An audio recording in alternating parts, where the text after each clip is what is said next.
Muy buenas noches, amigos, bienvenidos a la emisión estelar del Comercio TV. Aquí lo más destacado del día. Cientos de médicos posgradistas protestaron en la capital para exigir que el Estado cumpla con lo establecido en la ley humanitaria respecto al pago de sus remuneraciones. Durante la marcha se registraron enfrentamientos con la policía.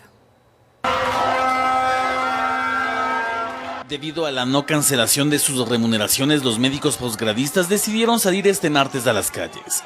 Los jóvenes están molestos porque, a pesar de haber enfrentado lo más fuerte de la pandemia a costa del contagio de COVID-19, fueron recibidos en varios espacios públicos con gases lacrimógenos.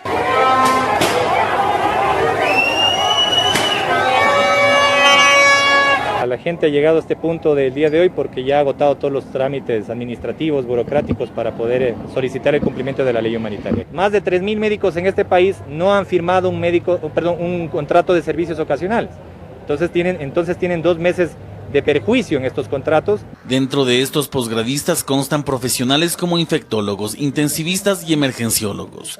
Sin más, ellos han decidido paralizarse de forma indefinida hasta que el gobierno regularice su situación laboral. Es muy importante que la sociedad conozca que estos son médicos graduados en las universidades, profesionales, que están en los hospitales realizando un trabajo intensivo. Sin contar con los posgradistas, se asegura que la red de salud pública se quedará sin 3.500 médicos. A esta causa de los profesionales se han sumado varias universidades del país. La sociedad tiene que percibir de que se trata de un grupo de profesionales que están trabajando con abnegación y con un alto riesgo en las condiciones actuales de la pandemia. Miran las autoridades universitarias como justo el pedido de los profesionales. Señalan que el trabajo es duro, pues los posgradistas ejecutan actividades dentro de los hospitales que les demanda al menos 60 horas por semana. A pesar de ello, se cree que dejar los hospitales como presión al gobierno no es lo correcto. Yo voy a utilizar una expresión un poco fuerte, tomar a los pacientes como rehenes. O sea, a la larga es eso, los pacientes no tienen por qué pagar eso. Los estudiantes tampoco tienen por qué pagar los incumplimientos. Criterios que generan reflexión, pero que al final de cuentas se encuentran divididos, pues la medida de hecho han sido claros los protestantes, no se levantará hasta que existan soluciones. Informó Javier Rosero. Mientras tanto, en Guayaquil también se registraron protestas de médicos posgradistas. Ellos esperan el pago de sus haberes o de lo contrario no acudirán a sus puestos de trabajo.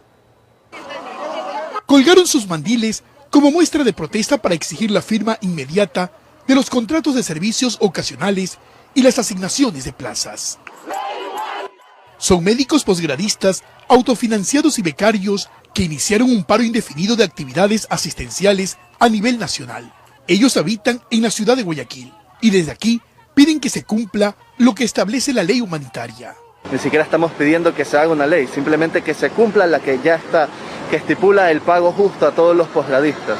Han pasado hasta el día de hoy ya 51 días y la ley no se ha cumplido. Nosotros que hemos estado en primera línea de defensa contra todo en esta pandemia, olvidados por completo, con un montón de ilusiones, literalmente sueños rotos a la expectativa. Y si no hay una respuesta por parte de las autoridades, este sector planteará otra acción. Nos acogeremos a la huelga de hambre en estos días. Aquí no paramos hasta que el primer posgradista empiece a firmar contrato. Ahora les contamos que parte de los recursos económicos para financiar el movimiento político del ex asambleísta Daniel Mendoza habría salido de la Agencia Nacional de Tránsito ANT. Así lo aseguró el propio Mendoza en ampliación de su versión por tercera ocasión. El ex asambleísta Daniel Mendoza sigue aportando con información relevante a la Fiscalía General del Estado en la investigación por delincuencia organizada en relación a la construcción del Hospital de Pedernales.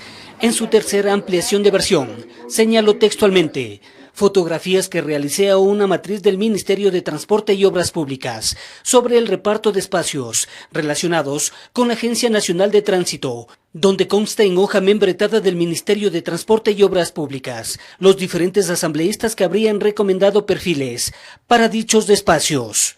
Siguiendo con su relato, en otra parte Mendoza afirma que el dinero encontrado en posesión de mi asesor Giancarlos Benavides corresponde en su mayoría a dineros provenientes de la cuota política de la ANT, que me asignaba en un intento de recabar fondos para el proyecto político Mejor. el cual él es su secretario y yo su presidente. También la Fiscalía ha receptado la versión de Tania Saltos, esposa de José Vélez, quien se desempeñó como procurador del consorcio Pedernales Manabí. Ella tuvo que asumir esa función luego que él fue detenido. Saltos sustentó la existencia de 2 cheques girados de la cuenta del consorcio, de 80.000 y $100.000. A la fila para la ampliación de versiones estuvo Danilo Vélez, hermano de José Vélez, exfuncionario del consorcio, quien confirmó haber cambiado 9 cheques por el valor de $15.000 cada uno. Monto total, 135.000 cheques que provenían del consorcio, y en otra fecha cambió otros de 15.000, por un monto total de $75.000. Parte del dinero habría sido destinado a compras de materiales para la construcción del hospital. Testimonios que aportarán para esclarecer si existió delito en la construcción de una casa de salud que no termina por nacer. Informó Héctor Romero. La Asamblea Nacional busca levantar su desgastada imagen con la reestructuración de la Comisión de Fiscalización. Sin embargo, entre sus miembros existen legisladores señalados y cuya gestión está en entredicho. Que van a recuperar el rol fiscalizador de la Asamblea, aseguran los nuevos integrantes de la Comisión de Fiscalización y Control Político que fue reestructurada la noche de lunes. Ante todo, lo que no va a ser es una comisión de persecución y tampoco va a ser una comisión de archivo. Trabajaremos apegados a la imparcialidad, a las normas y a las leyes. Los cambios surgieron a raíz de los escándalos de corrupción que salpicaron a antiguos miembros de esta mesa legislativa, como Eliseo Azuero, Daniel Mendoza y Karina Arteaga, los 3 señalados por la justicia por supuesta corrupción.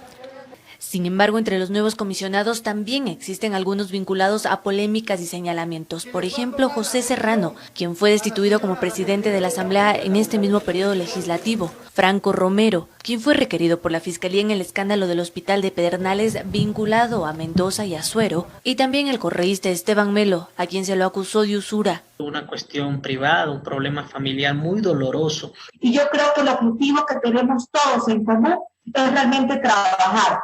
Más allá de 1 o 2 o 3 miembros que sean señalados dentro de esta comisión, no somos la mayoría.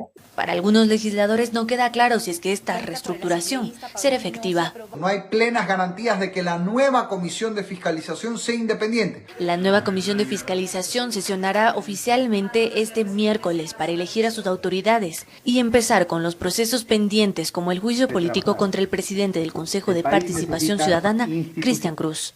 Informó Carolina Basante. El juez Juan Carlos Terán aceptó el pedido de caución del piloto Franklin Lara, quien llevó a Daniel Salcedo en la avioneta que se estrelló en Perú. Sobre Lara pesa una orden de prisión preventiva, pero si paga la fianza que se fijó de $50.000 u ofrece un bien inmueble de igual valor como garantía, se levantará esta medida. En la actualidad, Franklin Lara se encuentra prófugo. En este proceso, por presunto fraude procesal, están involucrados Daniel Salcedo, Jocelyn Mieles y Alfredo Adún.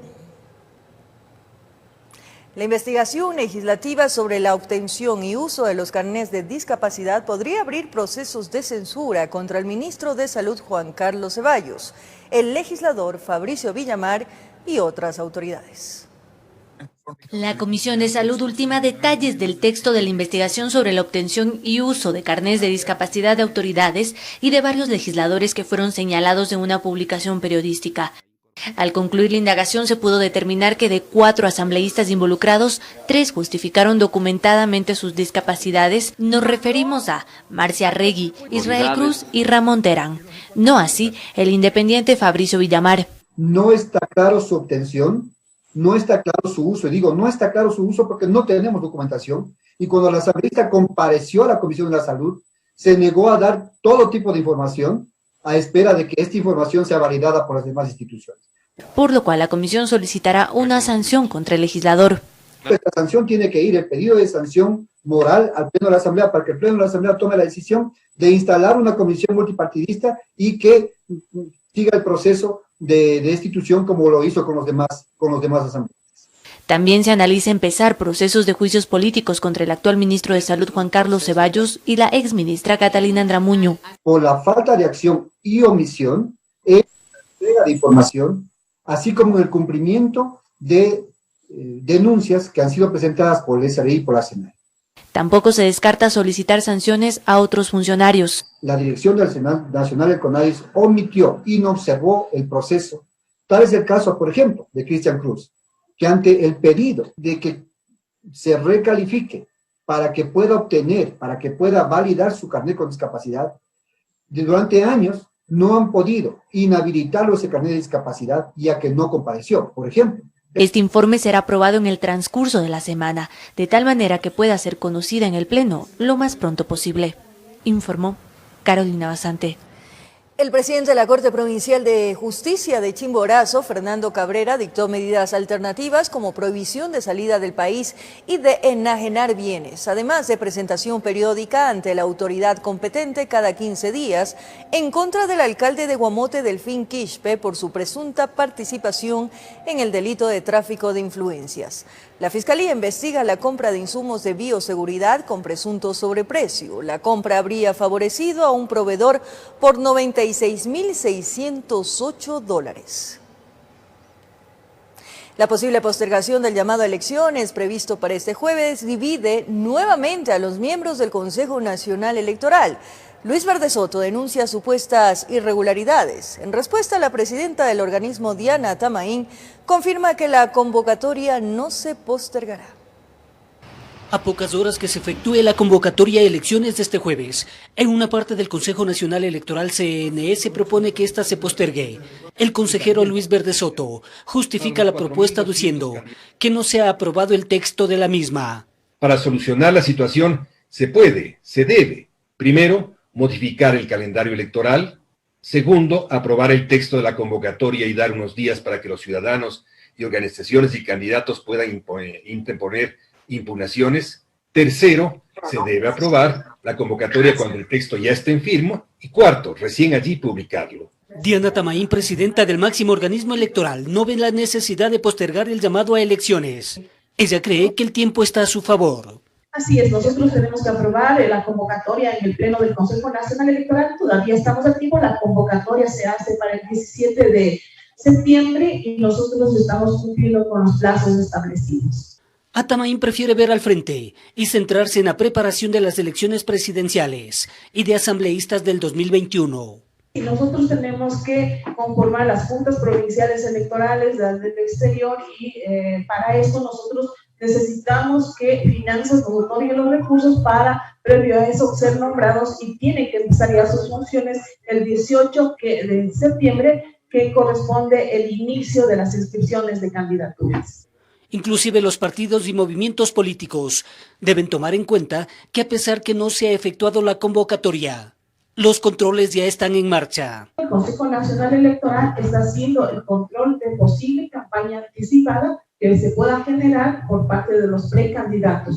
Una vez que se califiquen las candidaturas, todo lo que se suponía podía ser considerado como actividades de precampaña serán imputados al gasto electoral. En el caso que se supere el gasto, será el Tribunal Contencioso Electoral quien determine responsabilidades y posibles sanciones, informó Héctor Romero. Sobre el coronavirus en Quito, el sistema hospitalario sigue trabajando al tope. Solo 7 camas están disponibles en las unidades de cuidados intensivos cuando los casos de COVID-19 van en aumento. Hasta la fecha, la capital registra 27.104 contagios. En Quito, la curva de contagios sigue en ascenso. Desde el 8 de septiembre hasta este martes 15 son 4.362 los nuevos casos de COVID-19. Este factor es determinante para que se mantengan las medidas restrictivas en la nueva normalidad, según la secretaria de Salud del Distrito Metropolitano, Jimena Abarca. De acuerdo al número de casos reportados, vemos que hay un nuevo pico de estabilidad en la tendencia y volvemos a tener un aumento, por lo cual las medidas restrictivas que debemos mantener en el distrito siguen en vigencia. En un informe presentado ante el Consejo Metropolitano sobre la situación epidemiológica de la capital, el sistema de salud público y privado continúa trabajando al tope. Hay un porcentaje reducido de camas disponibles para hospitalización y cuidados intensivos. Hay disponibilidad de 7 camas UCI y la demanda en cambio de camas UCI se mantiene. Estaba en 36 hasta el número de 44. Mientras que en 2 parroquias se reforzarán los controles. En Yoa, que presentaba la tasa de menor contagio, ahora tiene 39 casos, y Chimbacalle, que pasó al grupo de los sectores con más contagios, registra 1.077 positivos. De tal manera que eso para nosotros significa que debemos de adecuar las estrategias de intervención. Sobre el procesamiento de pruebas y tomas de muestras por parte del municipio, hasta la fecha son 53.516 pruebas realizadas con un porcentaje de positividad del 22%. Persisten los casos asintomáticos en 3 parroquias. En este caso vemos que en Chillogallo presenta el 7.5% de aquellos que son positivos asintomáticos, seguido de Guamaní y el centro histórico con el 5.9%. Y se estima que 1.500 test diarios se realizan. Hasta este martes, Quito registra 27.104 casos positivos de COVID-19. Informó Priscila Cadena. El modelo de circulación que está vigente en Quito y la emisión de los nuevos salvoconductos genera criterios divididos dentro del Consejo Metropolitano. El alcalde Jorge Yunda anunció que evaluará las medidas. Las medidas restrictivas que constan en la resolución 090 firmada por el alcalde Jorge Yunda deben ser ratificadas en el Consejo Metropolitano a través de una ordenanza. El modelo de circulación, de acuerdo al último dígito de la placa par e impar, generó diversos criterios de los ediles. Públicamente pedirle, señor alcalde, que corrija la medida en la que usted planteó y decidió la restricción vehicular. Es necesario mantener la restricción. Los técnicos nos dirán si es mejor el pico y placa, el no circula, el hoy circula. El sector productivo fue el primero en rechazar el esquema de movilidad, al considerar que no se reactivará del todo los comercios. Sin embargo, varios concejales sugirieron potenciar el sistema público de transporte. A lo mejor necesita una mayor flota de transporte, porque el 70% de la población se transporta por el transporte público. El transporte tiene que ser más eficiente, tiene que moverse de manera mejor y por supuesto tiene que tener la normativa de bioseguridad. En el mismo ámbito, la discusión se centró en los salvoconductos. Solicitaron una evaluación técnica para la emisión de los documentos, debido a denuncias por el mal uso del mismo. Mucha gente ha engañado a la autoridad, ha emitido salvoconducto cuando no necesita, ha emitido salvoconducto cuando no tiene que circular. Ciertos agentes metropolitanos de tránsito, no todos, no generalizo, se han convertido al salvoconducto de una forma de ingreso ilegal. Por su parte, el burgomaestre fue enfático en señalar que las medidas fueron adoptadas bajo parámetros técnicos. Esta semana evaluaremos y iremos tomando algunas correcciones. No es la intención de molestar a los ciudadanos. Informó Priscila Cadena. Y atención, este 20 de septiembre se reanudará el servicio de transporte público metropolitano en la capital, pues las autoridades prevén un notable incremento en la dinámica social durante este mes. El aforo de cada unidad no podrá superar el 50% y continuará siendo una obligación el uso de la mascarilla.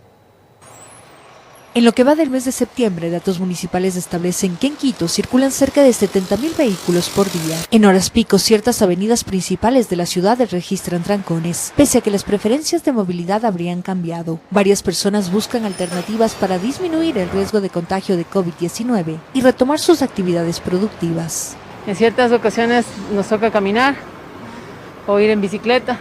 Yo vivo relativamente cerca del empleo, pues. Entonces hay un pedazo que camino y un pedazo que agarro en trole o en ecovía. Tengo esas dos opciones. A veces vengo en bicicleta. Muchos otros se movilizan en autos gracias a los salvoconductos. Solo en la capital existirían cerca de 2,5 millones de estos permisos de circulación. Mi carro sí lleva algo de mercadería. Es cansado. Estoy viendo la posibilidad de adquirir un carro de otra placa. Si en un caso no salgo favorecido en otro proceso de que me den nuevos salvoconductos. Las autoridades prevén que al terminar el mes de septiembre, el dinamismo de la ciudad incremente, por lo que desde este domingo, el transporte público metropolitano volverá a operar. Los días domingos, la apertura de igual manera es a las 6 de la mañana pero el cierre de los servicios es a las 19 horas. Las unidades podrán utilizar el 50% de aforo en cada viaje y continuará vigente el uso de mascarilla obligatorio cubriendo nariz y boca. Hasta el momento el criterio ciudadano con relación al servicio de buses convencionales no es malo. Muchos incluso festejaron el poder utilizar los buses los domingos. Me parece fantástico, ahora todo el mundo está encerrado y los domingos es donde más se puede visitar a la familia. Cuidarnos y hay que aprender a vivir con este problema. En tanto, la Agencia Metropolitana de Tránsito continuará efectuando operativos de controles viales. Sus representantes mencionaron que durante los próximos 15 días, la tarea será informar sobre los cambios de la norma antes de iniciar los procesos sancionatorios.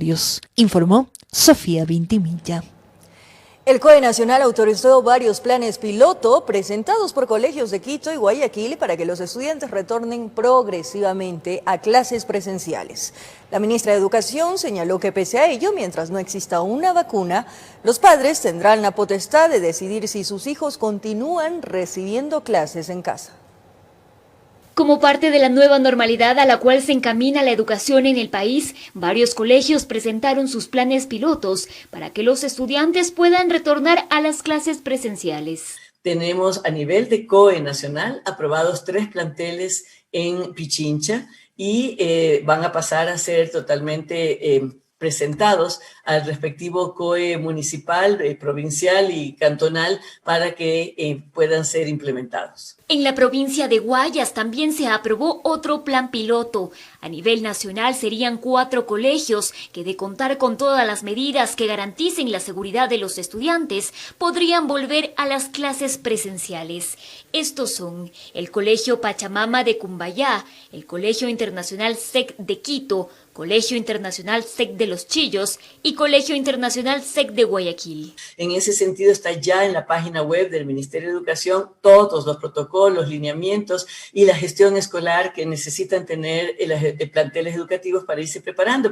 La ministra de Educación, Montserrat Creamer, resaltó que si bien las instituciones educativas en un futuro próximo podrían volver a impartir clases presenciales, mientras no exista una vacuna contra el coronavirus, los padres tienen la potestad de decidir si envían o no a sus hijos. Por lo tanto, si la institución educativa que va a implementar el pilotaje no cuenta en ese momento con una modalidad formalmente abierta, sí debe permitir continuar a las familias que no desean mandar a sus hijos a la escuela para la implementación del plan piloto, deben continuar y proseguir con Aprendemos Juntos en Casa.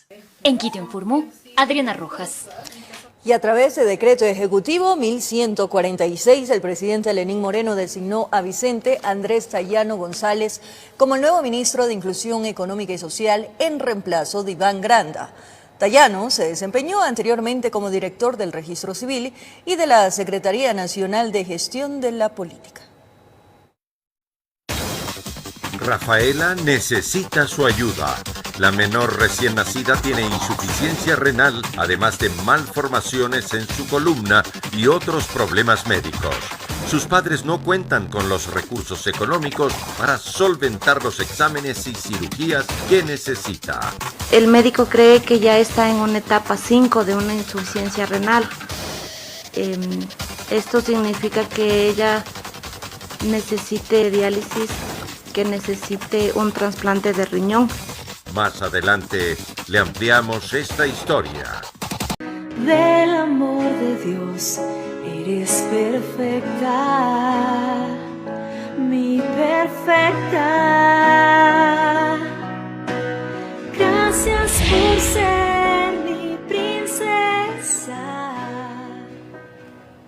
Como lo anunciamos, Rafaela, una bebé de tan solo un mes de nacida, padece insuficiencia renal, una malformación en la columna vertebral y otros serios problemas de salud que requieren ser atendidos con urgencia. Sus padres, desesperados, solicitan su ayuda.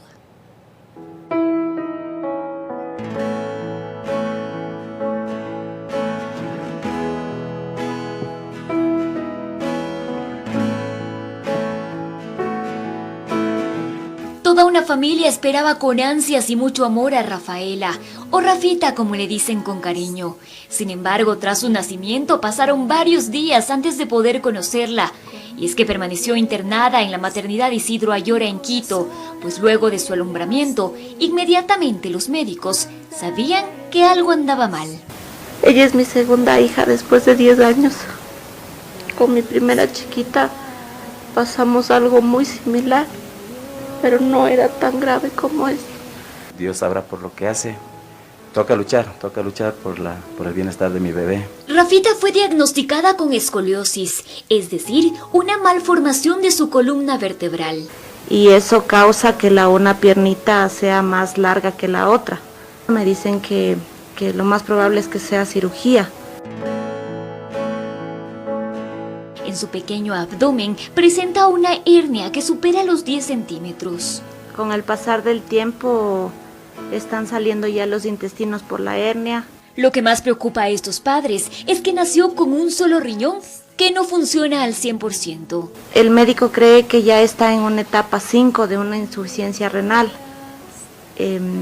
Esto significa que ella necesite diálisis, que necesite un trasplante de riñón. A todo esto se suma un nuevo diagnóstico. Su sistema urinario presenta una malformación. No tiene la uretra normal y hay una conexión de la uretra con el útero.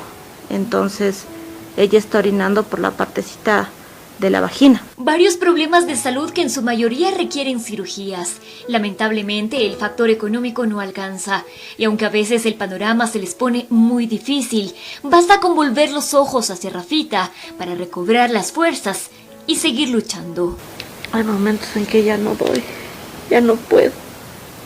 Ella me da fuerzas, mi hija me da fuerzas, mi familia me da fuerzas. Es mi princesa. Realmente desde el día que nos enteramos que estaba embarazada, hemos luchado mucho. Gracias por ser mi princesa.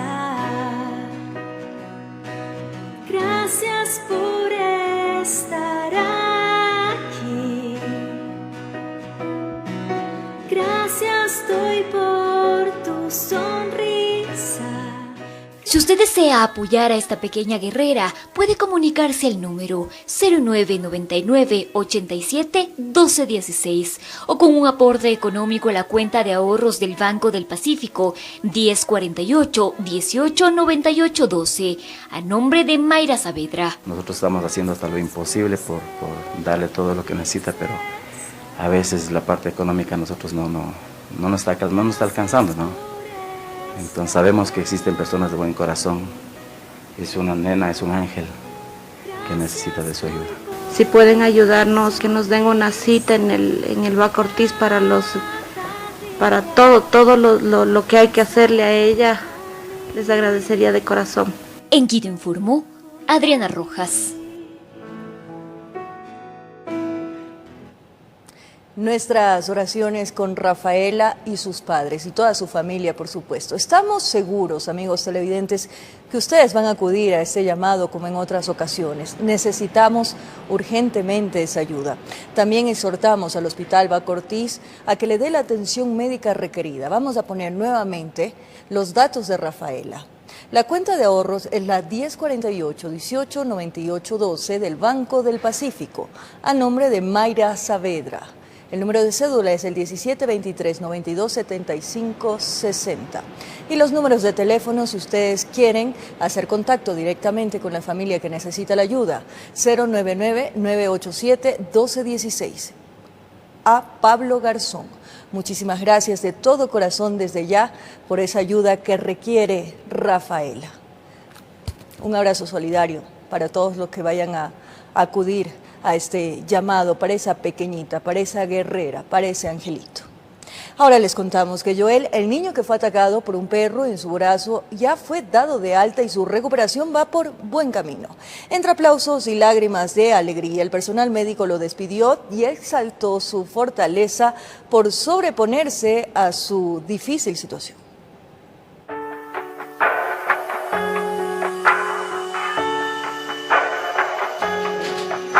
De la desesperación a la esperanza. Así es como Joel, de 11 años de edad, y su familia pasaron tras ver cómo casi pierde el brazo luego de ser atacado por un perro en el sur de Quito.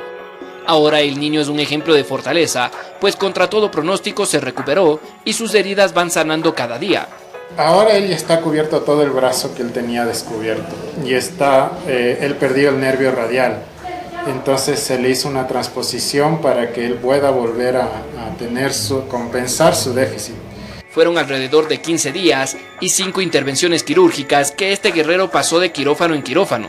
En primera instancia, el cuadro clínico pronosticaba que la gravedad de sus heridas podrían determinar la pérdida total o parcial de la extremidad afectada, pero el desarrollo de Joel ante las cirugías hizo que su recuperación facilite el trabajo de los galenos. De inicio pensamos que iban a hacer unas 15, 16 cirugías más o menos, porque estaba infectado el brazo. Joel empezó desde la primera cirugía, a la siguiente cirugía ya hubo una recuperación de 50%, entonces nos venía tumbando los pronósticos que nosotros teníamos. La seguridad y fortaleza que día a día demostró Joel ganó el corazón de enfermeras, médicos y varias personas, quienes desinteresadamente colaboraron para que su diagnóstico mejore. Muchas gracias, de verdad.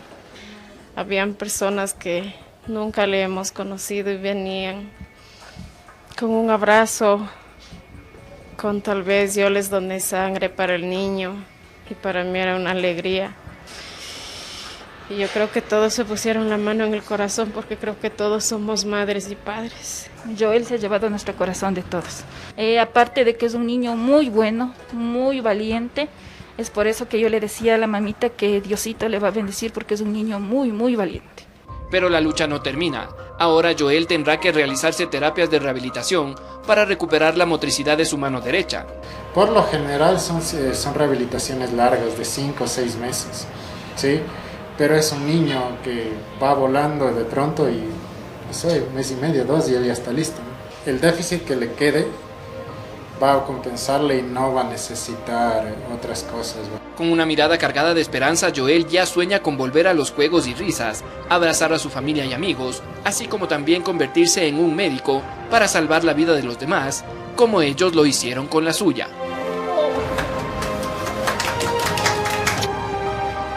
Informó Mauricio Sánchez.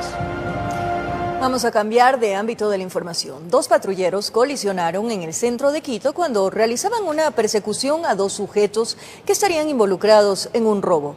5 policías resultaron heridos. Era la madrugada de este martes y aquellas las intersecciones del barrio San Juan en pleno centro histórico de Quito. Y una cámara de seguridad captó entonces el impacto entre 2 patrulleros que a prisa estaban tras el mismo objetivo. Al caer la mañana fueron evidentes las secuelas del choque, 2 vehículos policiales con daños frontales, puertas dobladas, neumáticos torcidos e incluso uno de ellos dio contra un poste de alumbrado eléctrico. Existió una colisión. El resultado del impacto, 5 policías heridos con golpes y contusiones. Era un choque tremendo que yo me asusté, ¿no? Y ahí estaban ahí los policías, casi no les podían sacar porque estaban demasiado heridos, incluso al chofer tuvieron que abrir un poco más para sacarle porque eran demasiado los que estaba herido, ¿no? Y es que iban tras la pista de 2 antisociales que de manera violenta habían robado minutos antes en una panadería. Los asaltantes fueron detenidos y nuestros policías no sufrieron heridas de gravedad, escribió la ministra María Paula Romo a través de su cuenta de Twitter. Es así que inicia una persecución que dura 10 minutos. Fruto de esto se tiene como resultado un vehículo color gris, 2 armas blancas también retenidas. Se sabe que los sospechosos intentaron escapar girando en una zona no permitida, ocasionando así el siniestro de tránsito. Los involucrados fueron detenidos. 2 personas aprehendidas. Trabajo policial que se vio interrumpido por la astucia de los pillos que no pudieron huir de las autoridades en su fallido intento y que ahora, por vivos, les caerá todo el peso de la ley. Informó Marilyn Jaramillo. Los derechos post-mortem de Erika Chico Vallejo, la ecuatoriana quien falleció en una escuela de policía en Colombia en el 2019, fueron reconocidos por el gobierno colombiano. Familiares de la joven afirman que el gobierno ecuatoriano no ha tenido acercamiento con ellos y menos la intención de reconocer los derechos de su hija.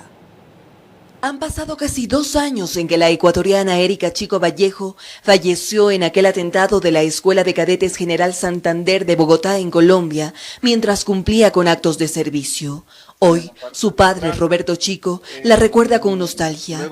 Dice, pese a que perdió a uno de sus seres más queridos, está agradecido con el gobierno colombiano, que reconoció los derechos de su hija. Es del 50% de lo que gana un subteniente allá en la hermana República Colombiana, una liquidación por 4 años de subteniente. Es algo, un aliciente al saber de que un gobierno extraño reconoce a mi hija. Realmente yo no me imaginé. Y es que esa fue su sorpresa. Si bien Roberto dice está agradecido con Colombia por este reconocimiento, afirma haber esperado este beneficio por parte de las autoridades del gobierno ecuatoriano, con quienes desde hace meses no ha tenido ningún tipo de acercamiento. Los recursos que le pertenecen como derechos a mi hija ya estaban depositados de parte del gobierno nacional y que solo faltaba la documentación nuestra para que ya se hagan efectivos, y yo no sé qué ha pasado. Hija ya no está, pero tampoco nos vamos a dejar algo que nos pertenece. Además de ello, hace días se conoció que las autoridades colombianas capturaron a Pablo Antonio Villamizar, alias Solí, presunto cabecilla del grupo ELN, y quien estaría implicado en el atentado a la Escuela General Santander en enero de 2019, donde falleció la ecuatoriana Erika y otros 21 cadetes más. El sujeto habría estado infiltrado al interior del grupo por más de 2 meses y abasteciendo de información para que se realizara el atentado. Se me podía imaginar que desde que mi hija entró a la escuela, su destino estaba marcado. Terrible, terrible, o sea, un dolor tan grande, le juro. Y es que aunque también fueron capturados 3 supuestos miembros más de ese frente por el hecho que acabó con la vida de Erika, para Roberto, su padre, no habrá alivio, pues le arrebataron a uno de sus seres más queridos. Informó Ismenia Solórzano. Y atención, de última hora, el gobierno y los médicos posgradistas habrían llegado a acuerdos preliminares. Desde la dirigencia de los posgradistas califican esto como un logro en el convenio. En los cuales se habló de un acuerdo ya, como bien lo digo, previo por parte de la ministra Romo con respecto a que la ley se va a cumplir, que tengamos la garantía de que se va a dar, que efectivamente el reglamento de la ley humanitaria es una realidad, está ya en manos del Ministerio de Finanzas y se han comprometido en las pocas horas a entregarle al presidente de la República este reglamento para que pueda ser ejecutado. Asimismo, se han comprometido a que la firma de contratos empiece a dar desde el mes de octubre. Nos acabó el tiempo, amigos televidentes. Gracias por su compañía, cariño, pero sobre todo, fiel sintonía. Un abrazo grande.